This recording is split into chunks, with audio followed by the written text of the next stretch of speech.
Hi friends, welcome back to my channel. ముందుగా అయితే అందరికి నమస్కారం అండి.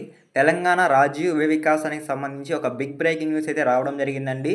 సో ఎవరైతే రాజీవ్ వికాసానికి దరఖాస్తు చేసుకో ఉంటారో వాళ్ళలో చాలామంది అనర్హులు ఉన్నట్లయితే ప్రభుత్వం గుర్తించినట్లయితే సమాచారం రావడం జరిగిందండి. ఎమ్మెల్యేపై ఒత్తిడితో లిస్టులో గందరగోళం, మళ్ళీ వడపోతకు నిర్ణయం తీసుకున్నట్లయితే సమాచారం రావడం జరిగింది. సో నిన్నటి రోజున అంటే తెలంగాణ ఆవిర్భ దినోత్సవం సందర్భంగా అయితే ఈ లెటర్స్ అనేవి పంపిణీ చేయాల్సి ఉండిందండి. సో కాకపోతే వడపోత ప్రక్రియ మళ్ళీ స్టార్ట్ చేయడంతో అనర్హులు ఉన్నారు గుర్తించడం, అలానే కొన్ని జిల్లాల నుంచి లిస్ట్ అనేది ఇంకా పూర్తిగా వెరిఫై చేయలేదండి. సో దానికి సంబంధించి అయితే నిన్నటి రోజున పంపిణీ చేయాల్సిన ధృవీకరణ పత్రాలు అనేవి పోస్ట్‌పోన్ చేయడం జరిగింది. సో మళ్ళీ ఎప్పుడు పంపిణీ చేసే అవకాశం ఉంది, సో ఈ అనర్హుల లిస్ట్ ఏంటి అనేది నేను మీకు ఇప్పుడు వన్ బై వన్ అయితే క్లారిటీగా చెప్తానండి.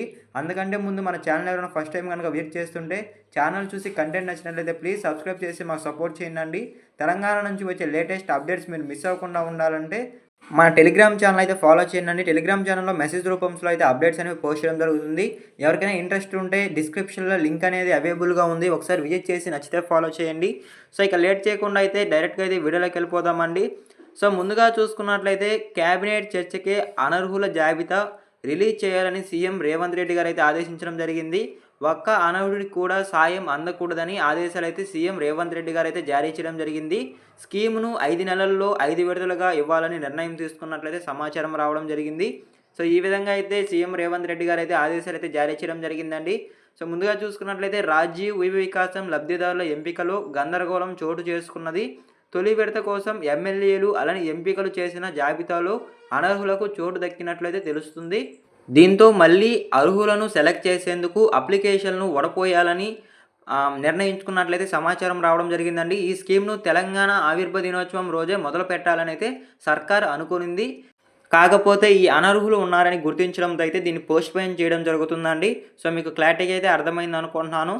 అదేవిధంగా నెక్స్ట్ చూసుకున్నట్లయితే మధ్య తరగతి అలానే పేద తరగతి యువత కాకుండా ఇప్పటికే పెద్ద బిజినెస్లు చేస్తున్నోళ్ళు కూడా ప్రైవేట్లోనూ లక్ష జీతాలు తీసుకుంటున్నోళ్ళు కూడా లబ్ధిదారుల లిస్టులోకి వచ్చారని అయితే గుర్తించడం జరిగిందండి.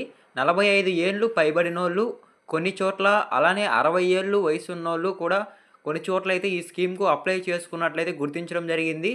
సో పైగా బడా లీడర్లు కూడా ఈ స్కీమ్లో అర్హులుగా ఉన్నట్లయితే గుర్తించడం జరిగిందండి. సో ఇందువల్ల అయితే ఈ సర్వేని మళ్ళీ అనర్హులను రిమూవ్ చేయడానికి మళ్ళీ సర్వే అనేది చేయడం జరిగిందండి రాష్ట్ర ప్రభుత్వం అయితే. సో మీకు క్లారిటీగా అయితే అర్థమైంది అనుకుంటున్నాను. సో ముందుగా మీరు రైట్ సైడ్న కార్నర్లో చూసుకున్నట్లయితే అనర్హులకు సాయం అందొద్దని సీఎం రేవంత్ రెడ్డి గారు అయితే తెలియజేయడం జరిగిందండి. రాజీవ్ వికాసానికి ఊహించిన దానికంటే ఎక్కువ సంఖ్యలో దరఖాస్తులు వచ్చాయని, అలాగే అనర్హులు ఉన్నట్లు పెద్ద ఎత్తున ఫిర్యాదులు అందాయని సీఎం రేవంత్ రెడ్డి గారి దృష్టికి తీసుకెళ్లామనేది తెలియజేయడం జరిగిందండి. పెద్ద సంఖ్యలో వచ్చిన దరఖాస్తులు స్లిమ్మింగ్ ప్రక్రియ కొనసాగుతున్న నేపథ్యంలో పూర్తి స్థాయి పరిశీలన తర్వాత అనర్హుల జాబితాను ప్రకటించాలని సీఎం రేవంత్ రెడ్డి గారు అయితే నిర్ణయించారు. అదేవిధంగా మరింత లోతుగా విశ్లేషించి లబ్ధిదారులను గుర్తించాలని అధికారులకు ఆదేశాలు అయితే జారీ చేయడం జరిగిందండి. ఏ ఒక్క అనర్హుడికి కూడా ఈ పథకం అనేది లబ్ధి చేకూరదని అయితే ఆయన అనడం జరిగింది. సో మీకు ఇప్పటికే క్లారిటీగా అయితే అర్థమైంది అనుకుంటున్నానండి. ఏ యొక్క అనర్హుడికి కూడా ఈ సాయం అందొద్దని అయితే ప్రభుత్వం ఈ నిర్ణయం అయితే తీసుకోవడం జరిగింది. సో రీసెంట్గా చూసుకున్నట్లయితే ఇందిరమ్మ ఇళ్ళ అప్లికేషన్స్లో కూడా ఈ విధంగానైతే అనర్హులను అయితే గుర్తించడం జరిగింది. సో కాగా మళ్ళీ వడపోత ప్రక్రియ అనేది కూడా స్టార్ట్ చేయడం జరిగింది. సో అదేవిధంగా ఈ రాజీవ్ వికాసంలో కూడా అనర్హులను గుర్తించి ఆ లిస్ట్ అనేది విడుదల చేసి వాళ్ళకి సాయం అందొద్దని అయితే చర్యలు తీసుకుంటున్నారండి. సో మీకు క్లారిటీగా అయితే అర్థమైంది అనుకుంటున్నాను. సో నెక్స్ట్ చూసుకున్నట్లయితే ఒకే ఇంటి నుంచి 2-3 అప్లికేషన్స్ అయితే రావడం జరిగిందండి యువ వికాసానికి. నేను ప్రీవియస్ వీడియోస్లో కూడా మీకు చెప్పడం జరిగింది. సో ఒక ఇంటి నుంచి ఒకరికి మాత్రమే ఈ రాజీవ్ వికాసం లబ్ధి పొందే అవకాశం ఉన్నట్లయితే సో దానికి సంబంధించి నేను ఇప్పుడు వన్ బై వన్ అయితే చెప్తానండి. రాజీవ్ వికాసం పథకానికి మొత్తం 16.22 లక్షల మంది దరఖాస్తులు అయితే చేసుకున్నారు. గత 6 ఏళ్లుగా సబ్సిడీ స్కీమ్స్ లేకపోవడంతో యువత పెద్ద సంఖ్యలో అప్లై చేసుకోవడం జరిగింది. ఇందులో ఒక్కో కుటుంబం నుంచి 2-3 అప్లికేషన్స్ కూడా వచ్చినట్లయితే అధికారులు గుర్తించడం జరిగింది. అదే సమయంలో అర్హత లేని వారి నుంచి కూడా దరఖాస్తులు అనేవి వచ్చాయండి. సో ఎమ్మెల్యేల చుట్టూ ఉండే కాంగ్రెస్ లీడర్లు కూడా ఈ రాజీవ్ వికాసం లిస్టులో పేర్స్ ఉన్నట్లయితే గుర్తించడం జరిగిందండి. సో మీకు క్లారిటీగా అయితే అర్థమైంది అనుకుంటున్నాను. సో ఈ లిస్టులో లీడర్లు పెద్ద పెద్ద వాళ్ళు ఉండడంతో అయితే షాక్ అవుతున్నారండి రాష్ట్ర ప్రభుత్వం అయితే. సో మీకు క్లారిటీగా అయితే అర్థమైంది అనుకుంటున్నాను. అదేవిధంగా నెక్స్ట్ చూసుకున్నట్లయితే ఒక్కొక్క ఇంటికి ఒకరు మాత్రమే ఈ రాజీవ్ వికాసానికి అర్హులుగా అయితే ఉంటారండి.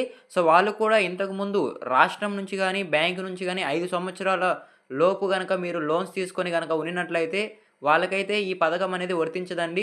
సో, 5 సంవత్సరాల తరువాత మీరు లోన్ తీసుకొని 5 సంవత్సరాలు గనక పూర్తయిపోయి ఉంటే అప్పుడైతే మీకు ఈ లోన్స్ అనేవి రావడం జరుగుతుంది. సో, అలా అయితే వెరిఫికేషన్ అనేది చేయడం జరిగిందండి. కాకపోతే ఒక ఇంటి నుంచే 2, 3 అప్లికేషన్స్ అయితే రావడం జరిగింది. ఈ రాజీవ్ వికాసానికైతే. సో, ఒక ఇంటి నుంచి ఒక అప్లికేషన్ అనేది స్వీకరించడం జరుగుతుంది. సో, కాగా ఇలా గుర్తించడం జరిగిందండి. ఒక ఇంటి నుంచి 2, 3 అప్లికేషన్స్ వచ్చాయనైతే. సో, అందుకోసం కూడా ఈ రీవెరిఫికేషన్ అనేది స్టార్ట్ చేయడం జరిగింది.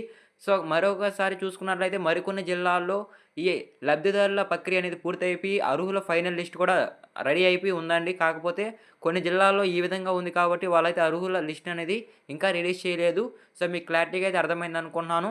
అలానే చాలామంది లబ్ధిదారులైతే 4,00,000 యూనిట్లకైతే మొగ్గు చూపుతున్నారండి. ఎందుకంటే ఎక్కువ యూనిట్లు అలానే ఎక్కువ శాతం సబ్సిడీ ఉంటుందనైతే. అలానే చాలామందైతే 2,00,000 అలానే 1,00,000 నుంచి 50,000 లోన్స్‌కైతే చాలా తక్కువ మంది దరఖాస్తులు చేసుకున్నారండి. సో, కొంతమంది మంత్రులు, ఎమ్మెల్యేలు కూడా ఎవరైతే లబ్ధిదారులు 4,00,000 యూనిట్లకి మంజూరీ చేసుకోమన్నారో వచ్చిన సంఖ్య అంటే ప్రభుత్వం ఇచ్చిన సంఖ్య కంటే చాలా ఎక్కువైతే దరఖాస్తులైతే రావడం జరిగిందండి. సో, వాళ్ళతో కలిసి 50,000 లోన్స్‌కైతే చాలా తక్కువ దరఖాస్తులు రావడం జరిగింది. అంటే ప్రభుత్వం ఇచ్చిన లక్ష్యం కంటే. సో, అదే విధంగా ఇప్పుడు చూసుకున్నట్లయితే కొంతమంది మంత్రులు, ఎమ్మెల్యేలు 50,000 లోన్స్‌లో అప్లికేషన్స్ తక్కువ ఉన్న కారణంగా సో, దీంట్లో అయితే ఎలాంటి సిబిల్ స్కోర్ అనేది చెక్ చేయరు కాబట్టి కొంతమంది లబ్ధిదారులనైతే 50,000 లోన్స్‌లోకి రావాలనైతే ఎమ్మెల్యేలు, మంత్రులైతే కోరుతున్నారండి. సో, వాళ్ళైతే ఈ 50,000 లోన్స్‌కనేది మొగ్గు చూపట్లేదని క్లారిటీగా తెలియజేయడం జరుగుతుంది. సో, ఇదేనండి రాజీవ్ వికాసానికి సంబంధించి వచ్చిన లేటెస్ట్ అప్డేట్ అయితే. సో, మీకు క్లారిటీగా అయితే అర్థమైందనుకుంటున్నాను. సో, ఈ విధంగా అయితే అనర్హులను తొలగించడం జరుగుతుంది. అలానే వడపోత ప్రక్రియ అనేది కూడా కొనసాగుతుందండి. త్వరలోనే అయితే ఈ రాజీవ్ వికాసం ఫైనల్ లిస్ట్ అనేది విడుదల చేయబోతున్నారు. సో, అక్టోబర్ 2 నాటికి ఎవరైతే అర్హులుగా ఉంటారో వాళ్ళకి లోన్స్ పంపిణీ చేయాలని అయితే ప్రభుత్వం నిర్ణయించుకున్నట్లయితే సమాచారం రావడం జరిగిందండి.